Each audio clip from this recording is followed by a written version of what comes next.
கிறிஸ்துவுக்குள் மிகவும் பிரியமானவர்களே, இயேசு கிறிஸ்துவின் நாமத்தில் உங்கள் யாவரையும் அன்போடு கூட நான் வாழ்த்துகிறேன்.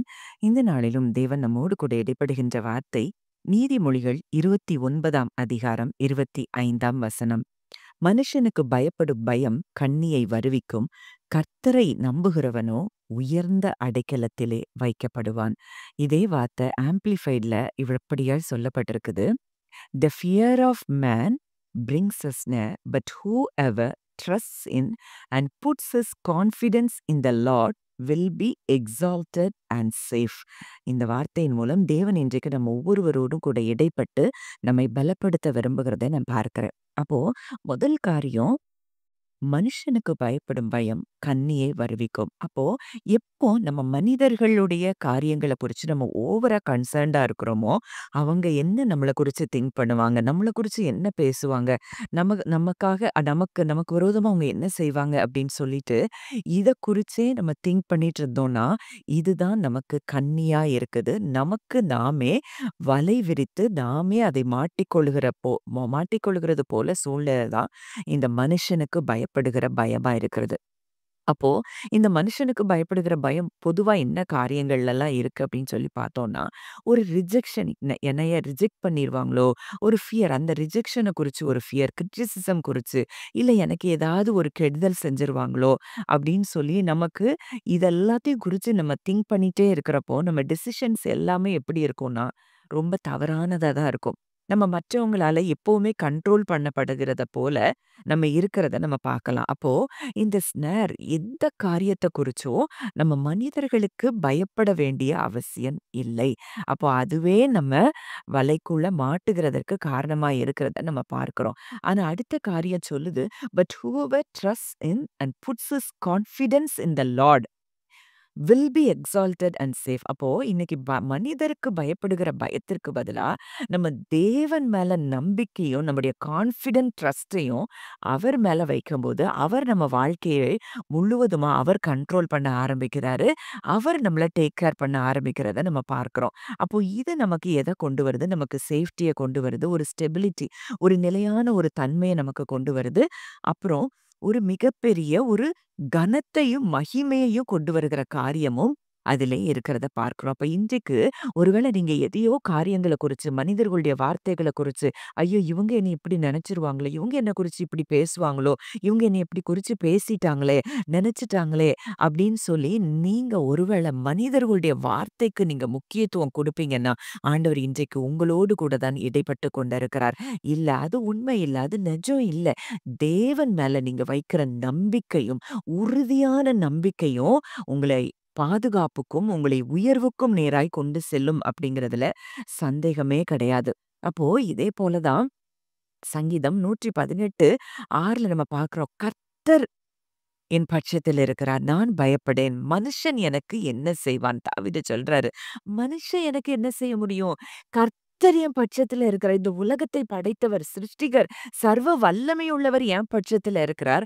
மனுஷன் எனக்கு என்ன செய்வான்? இந்த எண்ணம் அவருக்குள்ள உறுதியா இருந்ததுனால தான் அவ்வளோ பெரிய கோலியாத்தையும் அவர் வீழ்த்த முடிஞ்சது. எந்த மனுஷனும் எனக்கு விரோதமாய் எதுவும் செய்ய முடியாது, செயல்பட முடியாது அப்படிங்கிற அந்த எண்ணங்கள்ல அவர் ஆழமா அவர் இருதயத்தை நம்ப பண்ணினதுனால அங்க கோலியாத்தையும் ஜெயிக்க முடிஞ்சு அங்க ஒரு பெரிய உயர்வுக்கு நேராய் அங்கே தாவீது கடந்து போனதை நம்ம பார்க்கிறோம். 2 தீமோத்தேயு 1:7 நம்ம பார்க்கிறோம்.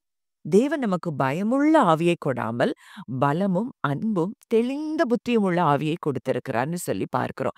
அப்ப இன்னைக்கு ஒரு பயம் வருது, ஒரு மனுஷரை குறிச்சு, மனுஷ வார்த்தைகளை குறித்து, வேற சூழ்நிலைகளை குறிச்சு நமக்கு எதை குறித்து பயம் வந்தாலும் கூட அது தேவனிடத்துல இருந்து வரலங்கிறத நீங்க அறிந்து கொள்ளணும். அது ஒரு ஸ்பிரிட்டா இருக்கு.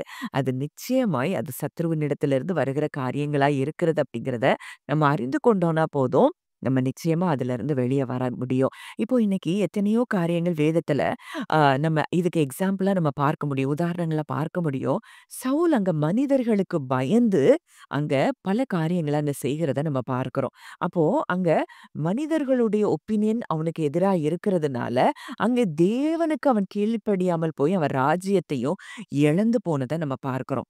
பேதுருவுடைய வாழ்க்கைய குறிச்சு நம்ம பார்க்கும்போது, மனிதர்களுக்கு பயப்படுகிற பயம் அங்க அவனுக்கு இருந்ததுனால, இயேசு கிறிஸ்துவை குறித்து அவங்க அவன்ட்ட விசாரிக்கும்போது, அவன் மறுதலிக்கவும், சபிக்கவும் தொடங்கினான் அப்படின்னு சொல்லி பார்க்கிறோம்.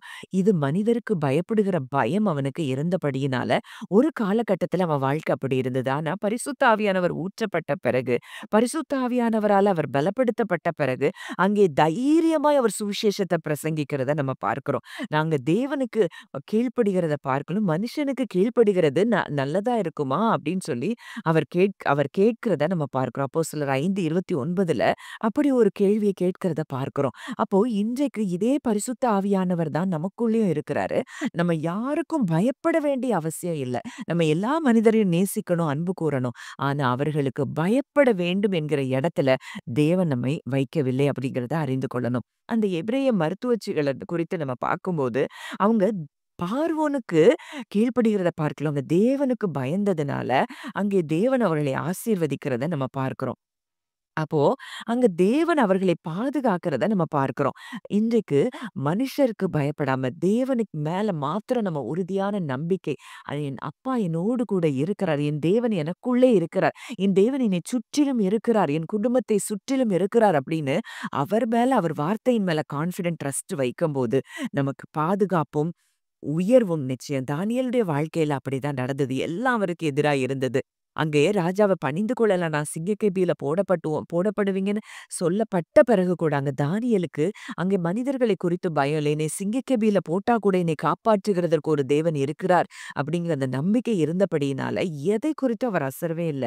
அங்கே தானியேலுக்காக சிங்கங்களின் வாயை தேவன் கட்டி போட்டது மாத்திரம் இல்ல, அங்க தானியேல் எல்லாருக்கும் முன்பாக உயர்த்தப்பட்டதையும் நம்ம பார்க்கிறோம். அப்ப இன்றைக்கு தேவன் நம்ம கூட இடைப்படுகிற இந்த வார்த்தைக்கு நம்ம கீழ்ப்படிவோம்னா, நிச்சயம் நம்ம வாழ்க்கையிலயும் பாதுகாப்பும், உயர்வும், கனமும், மகிமையும் நிச்சயம் அப்படிங்கிறதுல சந்தேகமே இல்ல. இன்னையில அந்த மனுஷரோட ஒப்பீனியன்ஸ்க்கு நீங்க ஒரு நாளும் செவி சாய்க்க கூடாது என்று பரிசுத்த ஆவியானவர் விரும்புகிறார். இந்த வார்த்தைக்கு நம்ம கீழ்ப்படிவோம். மகத்துவமான அற்புதங்கள நம்ம வாழ்க்கையில பெற்றுக்கொள்வோம். ஜெபிக்கலாம். நல்ல தகப்பனே, நன்றியோடு உம்மை துதிக்கிறோம், ஸ்தோத்தரிக்கிறோம் அப்பா. இந்த நல்ல நாளிலும் எங்களோடு கூட இடைப்பட்ட உம்முடைய வார்த்தைக்காக நன்றி செலுத்துகிறோம். இந்த நாளிலும் கூட அப்பா, மனுஷருக்கு பயப்படுகிற பயம் கண்ணியை வருவிக்கும் என்று ஆவியானவர் எங்களுக்கு கற்றுக் கொடுத்த இந்த வார்த்தைக்கு நாங்கள் கீழ்ப்படுகிறோம் அப்பா.